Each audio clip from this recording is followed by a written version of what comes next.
Yangi O'zbekistonda inson huquqlari, jumladan nogironligi bo'lgan shaxslar huquqlarining kafolatlarini mustahkamlash, aholining barcha qatlamlari teng huquq va imkoniyatlarga ega bo'lishlarini ta'minlashning samarali mexanizmlarini joriy etishga qat'iy kirishildi.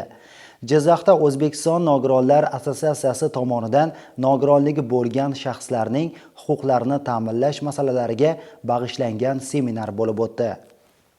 Nogironligi bo'lgan shaxslarni himoya qilish sohasidagi O'zbekiston Respublikasi davlat siyosatining ustuvor yo'nalishlaridan biri nogironligi bo'lgan shaxslarning konstitutsiyamizda ko'zda tutilgan shaxsiy, siyosiy, iqtisodiy, ijtimoiy va madaniy huquq va erkinliklarni xalqaro huquqning e'tirof etgan prinsiplari va normalari hamda O'zbekiston qo'shilgan xalqaro shartnomalarga muvofiq holda boshqa fuqarolar bilan teng ravishda ta'minlash hisoblanadi. Birlashgan Millatlar Tashkilotining nogironlar huquqlari to'g'risidagi konvensiyasining 2021-yil 7-iyunda O'zbekiston Respublikasi tomonidan ratifikatsiya qilingan ushbu sohada samarali islohotlarni davom ettirishning yorqin namunasi bo'ldi deyish mumkin. Jizzaxda O'zbekiston Nogironlar assotsiatsiyasi tomonidan nogironligi bo'lgan shaxslarning huquqlarini ta'minlash masalalariga bag'ishlangan seminarga nogironlar jamiyati tashkilotlari va nogironlar masalalari bo'yicha shug'ullanuvchi davlat organlarining vakillari taklif etildilar. Unda O'zbekiston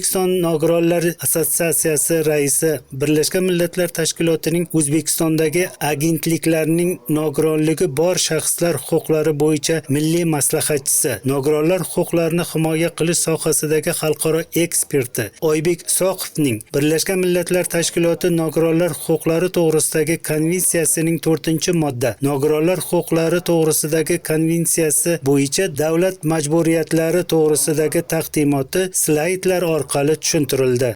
Nogironlar assotsiatsiyasi Jizzax viloyat hududiy bo'limiga markaziy boshqaruv tomonidan har yili kelib seminar o'tkazishadi. Bugungi seminarimiz ham nogironligi bo'lgan shaxslarga bag'ishlangan. Ushbu seminarimiz natijasi nogironligi bo'lgan shaxslar o'zini haq-huquqlarini o'rganib, o'zlarini huquqiy savodxonliklarini oshirishadi. Shuningdek, seminarda O'zbekiston Nogironlar assotsiatsiyasi raisining strategik rejalashtirish bo'yicha o'rinbosari, nogironlar huquqlarini himoya qilish sohasidagi xalqaro eksperti Abdulla Abduhalilov tomonidan Birlashgan Millatlar Tashkiloti nogironlar huquqlari to'g'risidagi konvensiyasining 20-modda nogironlarning harakatlanishini ta'minlash uchun zamonaviy assistiv texnologiyalar to'g'risidagi taqdimoti ham tinglandi.